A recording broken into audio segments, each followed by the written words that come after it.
अस्सलाम वालेकुम दोस्तों, मैं आपका भाई छोटा मोहम्मद फयाज। आप देख रहे हैं मेरा यूट्यूब चैनल।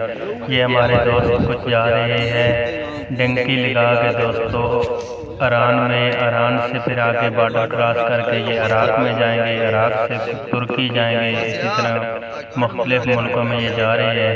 तो अल्लाह पाक इनको अपने हिफ्ज़ व ईमान में रखे। ये शेर अली आफसाबाद के रहने वाले हैं, हमारे बहुत प्यारे और बहुत अच्छे दोस्त हैं।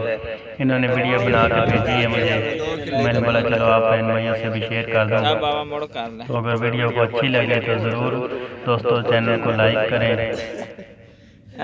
ये आप देख सकते हो इनकी हालत, ये हालत होती है सफ़र में डंकी लगा के।